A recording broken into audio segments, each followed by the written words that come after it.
Welcome to another brand new episode of the Tech Your Business podcast, where we tell you and also show you how different business owners are using tech to stay ahead of the game, stay ahead of the competition, and do great things. Today on the podcast, we'll be talking with the CEO of Plauzzable, Leanne Linsky, and she's going to share her story, what she's been up to, and how she's using tech to how she's teching her business. So, welcome to the show, Leanne. Thank you. Thanks for having me here. Thank you. So tell me a bit about you. Tell me a bit about Plausible. What have you been up to and what are you up to now? Okay, how long have you got? So, um, so a little bit about me. I actually went to school for business, and I worked for Fortune 500. I worked for several other companies along the way, and back in so so for decades, right? I've been in business, but and working for others. But in 2001, I took my first comedy class, and I fell in love with the world of comedy. And then I pursued comedy and continued to write and perform. Eventually, moving to New York City to really immerse myself into that world, and it was lovely. And eventually, after like 9 years in New York, I ended up moving to the West Coast, and when I lived in the LA area, I suddenly found myself spending more time in traffic than on the stage, and I was like, "What?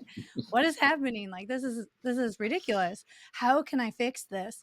So as I started looking as to solutions as to, like, how to work out more of my jokes in between gigs, reduce my driving and stuff, I started exploring the idea of doing things online.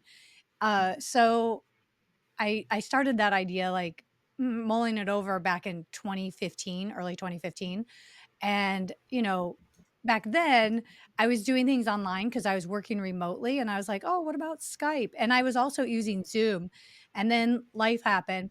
Fast forward to 2019, August of 2019, before COVID, I actually started putting things together online and using existing technologies like Zoom and a calendar link and my WordPress site and things like that, and started hosting online open mics, and people were coming and they're like, "Hey, this is cool because we can connect from different parts of the country and meet people and network and whatnot." And I was like, well, this is interesting. If it works just for this, what if I solve some of these other problems we encounter as performers? And so I started looking at how to do that. And of course, COVID happened, everything kind of turned online, and people got really familiar with that. And during that time, I went back to school to get my master's degree in innovation and entrepreneurship, and learning how to take my idea and actually put it into something where I could scale it and help lots of people. And that's what I did. So in 2022, the end of 2022, in December, I actually launched Plauzzable. I started building it after I graduated in 2021, and it took a while to put a team together to develop it, and then we launched it in 2022, and we've been live ever since. And so Plauzzable is an online platform for live comedy. So if you think of a marketplace like Etsy, where you have creators and you have people who are looking for things to buy, on Plausible, you have creators who are your comedians who produce online shows and events, and you have your fans looking for laughs. So they connect on our platform. So that's kind of Amazing. like the journey a little bit, and where I'm at today. Yeah. Yeah, will be summarized. So now, I think I'll ask one question before we move ahead. You took an MSc in Innovation and Entrepreneurship. So what impact did that MSc have on your idea on launching Plausible better generally?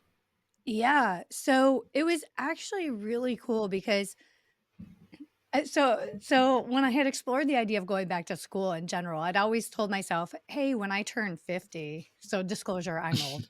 Um, I would like think about like, "Hey, what do I want to do with my life? Uh, do I need to reimmerse myself into education? Do I need to learn something new?" And I would always promise myself I'd review it. So as I had this idea, I was like, "Well, an MBA doesn't really make sense because I don't necessarily want to go work for somebody else. But what could help me move this idea forward?" And it just so happened that the University of California, Irvine, just started a program for a master's degree in innovation and entrepreneurship. It was brand new.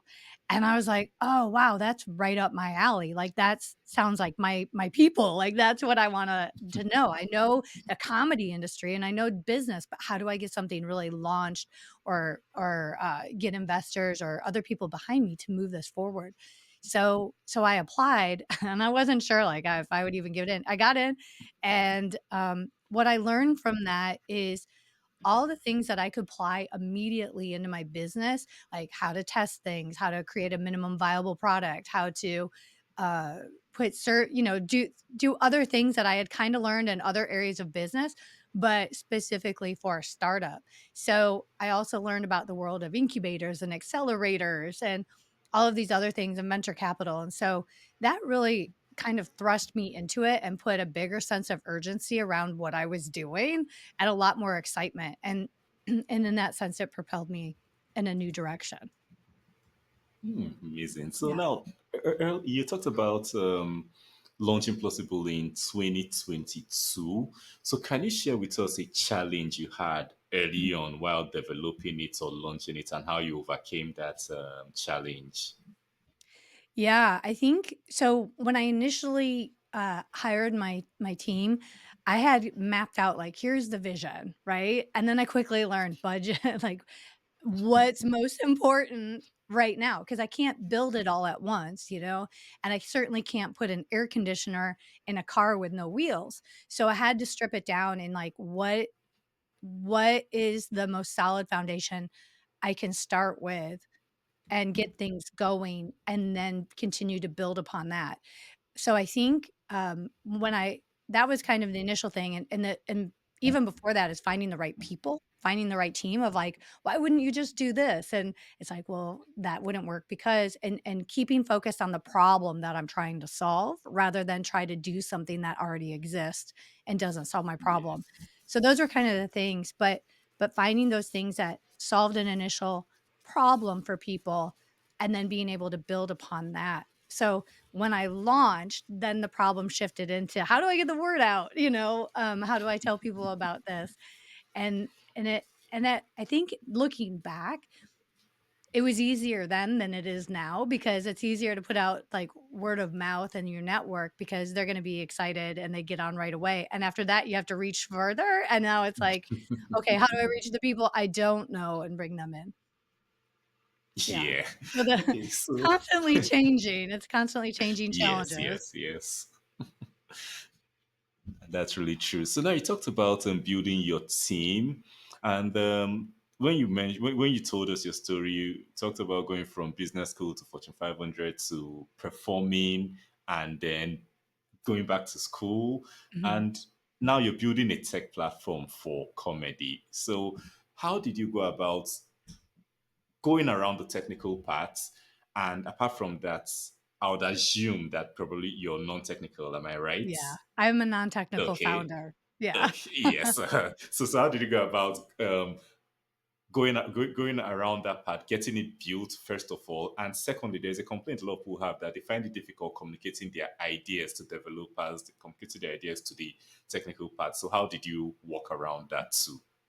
Yeah, what a great question because in my mind, it was really straightforward. And as I started talking to developers, not all developers are the same. Like, developers each have their area of expertise and what kind of code they write in and that they know.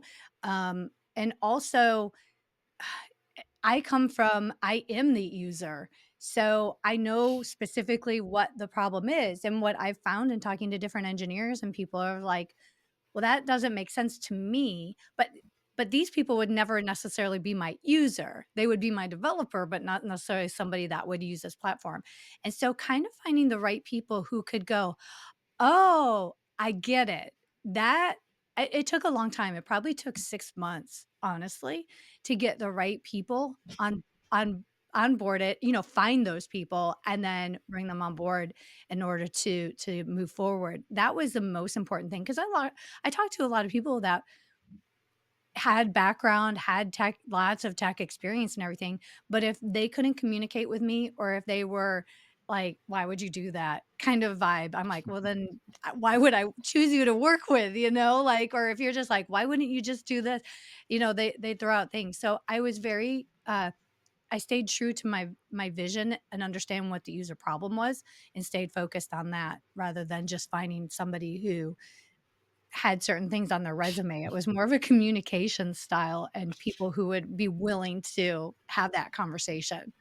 So I got really lucky in finding a really good team. Yeah. I think and you have had a bit of experience, a bit of learning too, because it's one thing a lot of people struggle with.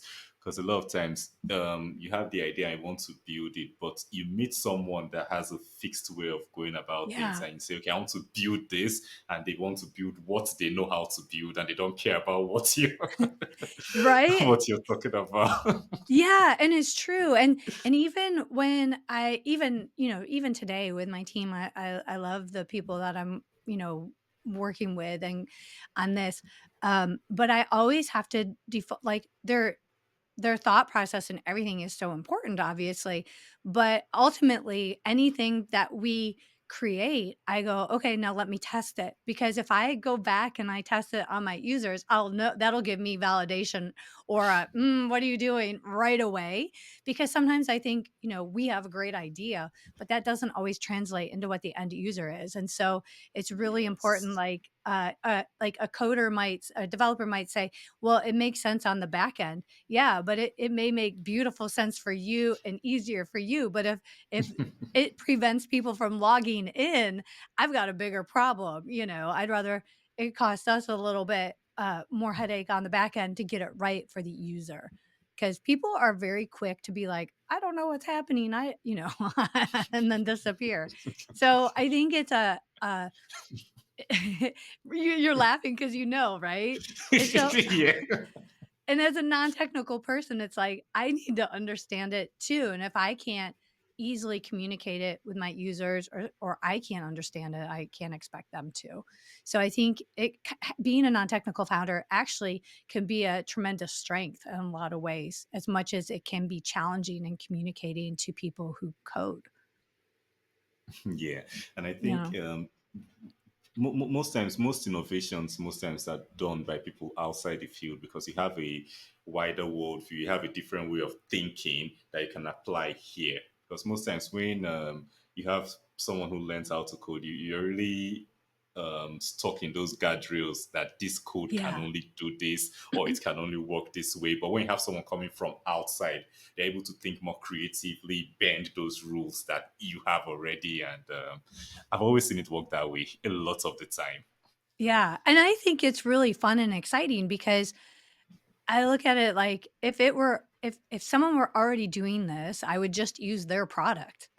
So if if you want it to just be that simple, then you might be out of a job, If you create something that's Yeah. more new and innovative and take those guardrails off and kind of play in that space to see what you can do that's different and better, I think you're an advantage. And that's what I'm striving to do. It's like I don't want to be this technology. I want to be plausible. I want to be our own thing. I'm not trying to copy Yeah. somebody. I'm trying to do something different.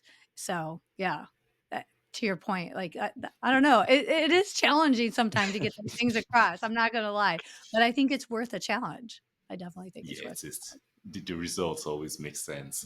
So now for our listeners who might not be so tech savvy or who maybe haven't fully grabbed the what Plauzzable is about. I know you explained that it's like an online marketplace, something like an Etsy for comedy or an online platform for comedy. Can you just walk us through Plauzzable, how it works, and probably a typical user what they get the benefit from it, so they Yeah, can visualize.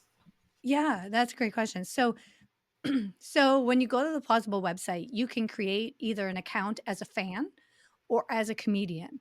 If you create an account as a comedian, as a performer, you're going to get access to the virtual stage, the scheduling tools, the ticketing services, right? So you can go through and create and produce when you want, how you want, and all of your creation, your shows are actually live online. Like you and I are speaking online right now, and we can see and hear each other.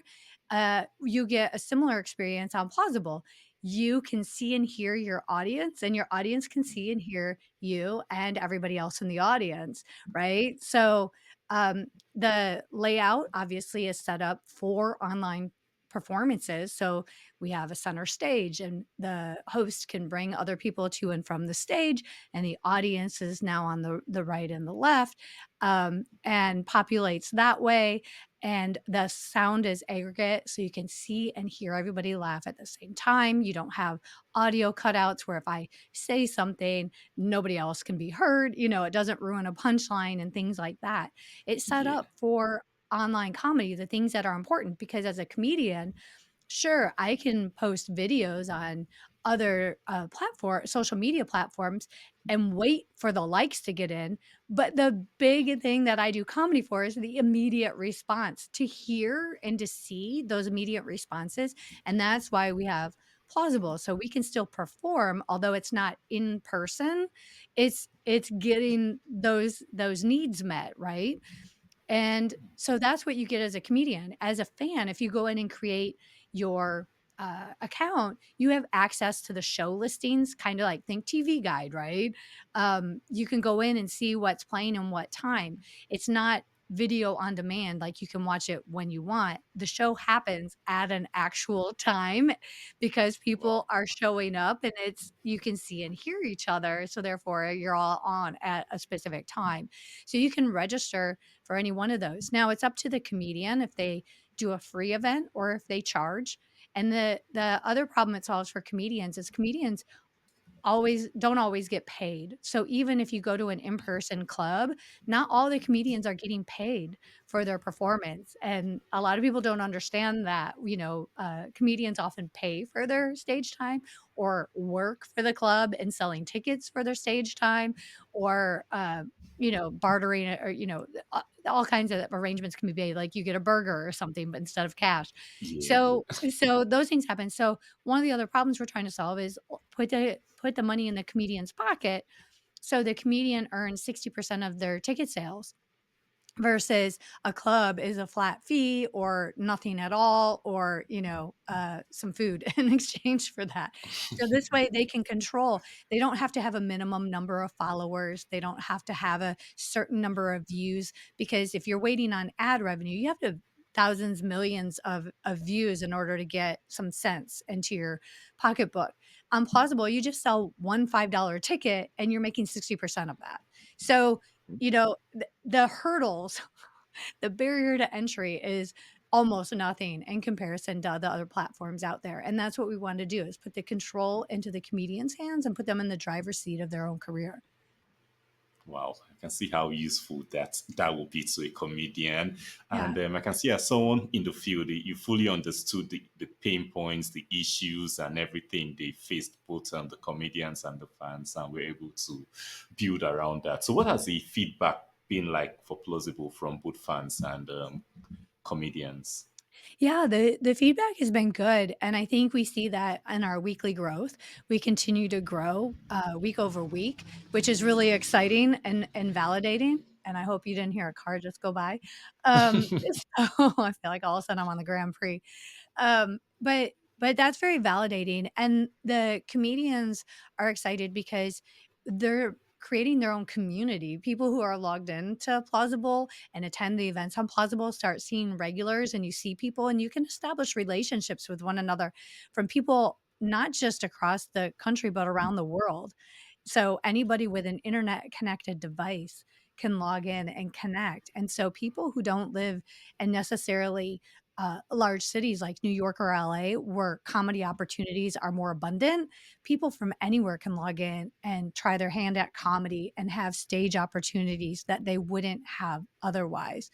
So I think that's really exciting. So the number of events are growing, the number of people logging in and attending them are growing, and to me that's real positive. And as we continue development and make improvements based on our users' needs and what we're seeing and observing, people are excited about that too. Hmm. I think that must be really exciting to you getting that feedback on the Yeah. product. Yeah, otherwise, I would have abandoned it a while back. Yeah, yeah.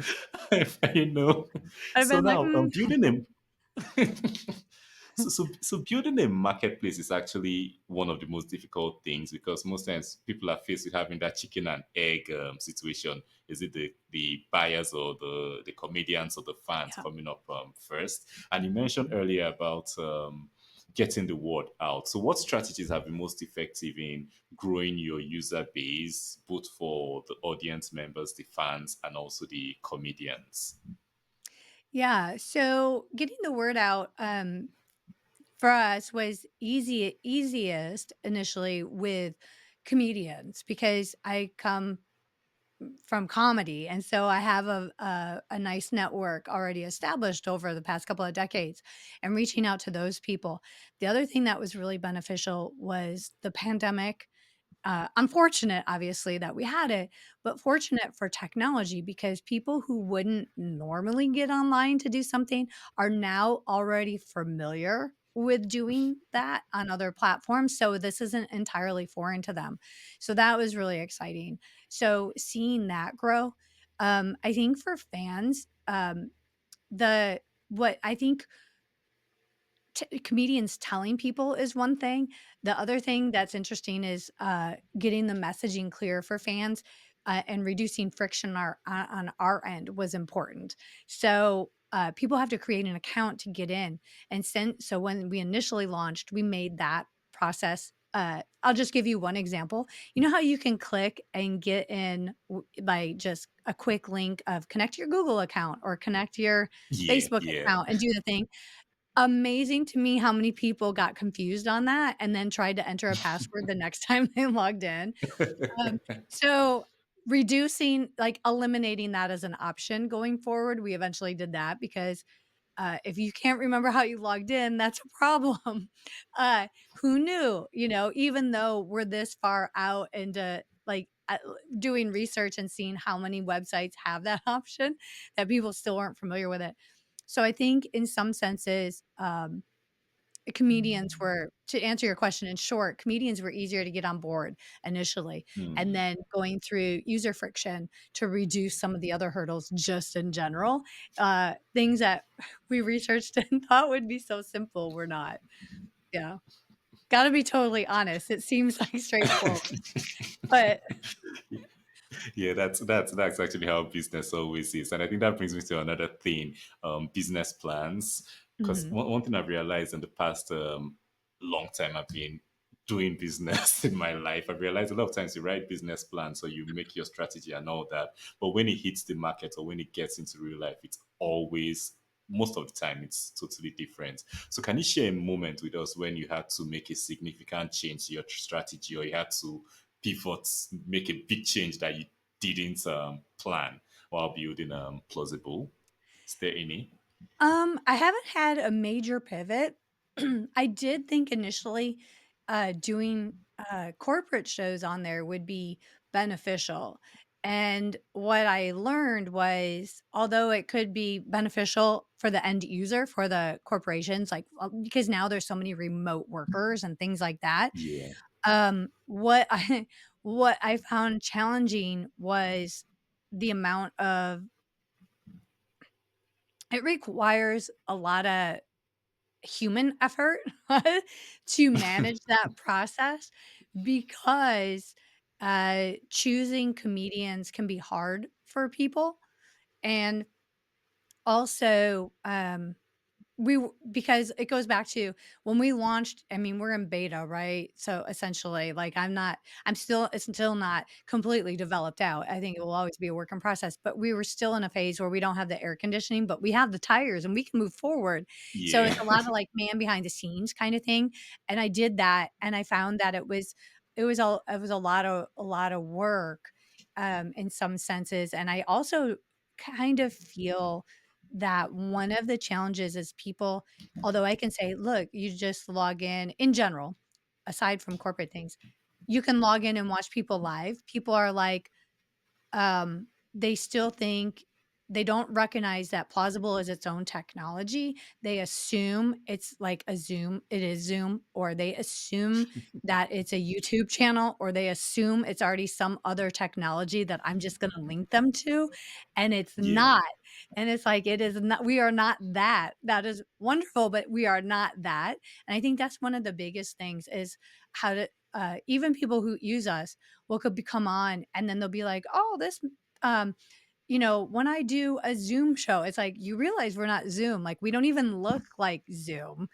Uh, but because we're online, it's like tissue and Kleenex in some regards. So they use that Yeah. word. So when they tell someone they're doing an online event of any sort, they'll use another product's name, and then that user will go to that product. And it's like, we are not that. You have to stop using that term. And so that's one of the downfalls of people using other products like Google Meets and things like that online because they assume Yeah. that it's something. Yeah. Yeah. Okay, so for anyone, most importantly, anyone non-technical who wants to use technology to solve a problem of theirs or a problem in their industry, what's one valuable piece of advice you would give them from your experience? If they wanna solve one problem in their industry, Yes, like you solved your comedy problem. yeah, um, I would say I would say really have a firm understanding of what that specific problem is, and, um no, gosh, there's so much, like, be committed to that problem because I can see where it would be, it'd be very easy because you meet all these other people and they're like, "Well, why don't you just do this or why don't you do that?" And that might be because the person you're talking to doesn't understand that problem fully Yeah. or that person that you're hiring doesn't see it. Like, I think it's really important to fully understand it and be able to communicate it to people, um, to to to really pursue it and grow it.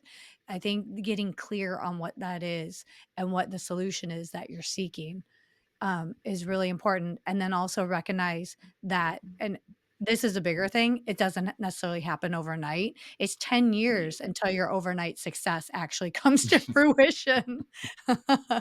And I see a lot of people are like, oh, I put it out there and nothing happened. And I posted about it once and nobody showed up. Therefore, it's not a good idea. If Yeah. that's the mentality, then you're probably not an entrepreneur. So yeah. Yeah, I think I also put that patience is like one of the biggest ingredients in everything. Yeah. The persistence and tenacity to Yeah. really spend the time and effort in pursuing it, because 'cause there'll be a lot of people and there'll be a lot of days where you're like, "What am I doing?" And you'll just wanna, like, throw yourself out the window. Not gonna lie, it's like, "What am I really doing? Is it worth it?" But I also understand, like, if I think about those days of, like, "Well, maybe I should move on to something else," it's like, but I can't imagine not doing this because I do believe Yeah. that my solution will work that does work, and so I have to resistance, grit, and tenacity are key. Yeah. Very important. So now, if you could go back to 2022, just launching Plausible, or maybe before that, Mhm. and you could meet yourself back then, what's one piece of advice, looking at everything that's gone on in the last 2 years, what was one piece of advice you would give to your younger self? Mm. I do think, I think this is why I'm saying to kind of stick to your guns when people are like, "Well, what if you do this to save time?" Or what do you I think I would go back and really stick to some parts of my original vision, even at the early stage, although I haven't really strayed too far from that, but there are some things I gave in on, and I wish I hadn't, because like, now I'm going back and I'm fixing that anyway. So, I think, yeah, and also, not listening to, voices who are like, "Well, this would be important," and then that person never even logs into your thing later on. It's like, "Ah." So, yeah, I think I would just go back, to my younger self in 2022 and be like, kind of have more stick to itiveness to some of those decisions than I did. Um, Thank God I didn't do major pivots or something, but even some of those little things I think could save me time in the longer run. So yeah. Very true. All right. So what's next for Plausible? What's next for Leanne going forward? Wow, let's see what's next. So I am continuing development with some of the features that really make my users' life easier and keeps them coming back more frequently, and also allows other people to get on board easier. Those things I think will always be a work in progress because you fix one and then you're like, "Oh, but this could also be so much better." So I think, continuing focus on those things and really marketing to get the word out because as you mentioned, as we talked earlier, like, initially, it's, like, within your network and reaching out to people who know and like you kind of already. So is one thing, but reaching out to people who don't know you and the unknowns and bringing them in, I think that's where it becomes more validating, yet also more challenging the farther out you have to extend your reach and to bring people in. So, really honing those skills and shifting gears a bit into going out there. That's where I'm headed now. Amazing. I think we've had a really great discussion, and I'm sure this has inspired someone to get that idea out, even though they have no idea how to code or anything. So, for listeners who have listened to this episode, maybe they want to connect with you, maybe they want to log on to Plausible and watch a show, maybe they're a comedian and they want to sign up and perform to your audience. So, how can they reach you? How I can love they? it. By all means, log in and check out a show, open mic, try your hand at it, whatever it may be, get a laugh in the day. Go to plausible.com and it's plauzzable.com. You can create a free fan account or a free comedian account. And if you want to reach me personally, you can use the contact us form or you can just go to LinkedIn. I'm the only Leanne Linsky on LinkedIn. And if there's another Leanne Linsky, it's a bot. So look for me. My profile is filled out and has all the details in it. So you know it's me. And yeah, I would be glad and grateful to have more people on board getting some laughs, giving some laughs on Plausible. Amazing. I think that's the same way I always say I'm the only Peter Pan and I'm going to sue anyone else. That's Peter Pan go anywhere else. Yeah, so the link plausible.com is going to be on the screen and in the show notes. So anyone who wants to sign up to do anything to connect with you, they're going to find it easy to reach you. So thank you so much for coming on the show today. Thank you so much for being so generous with your knowledge, your time, and everything today. Thank you. I really enjoyed talking to you, and I appreciate you having me on here to share all things plausible. Thank you so much. Amazing. So, for the listeners, did you get any value from this episode about launching your idea, about anything you picked up from this episode? We will talk for about 30 something minutes. If it got any value and you know anyone else who's going to benefit from learning, from listening to this episode, just who's going to learn something, please share this episode with them.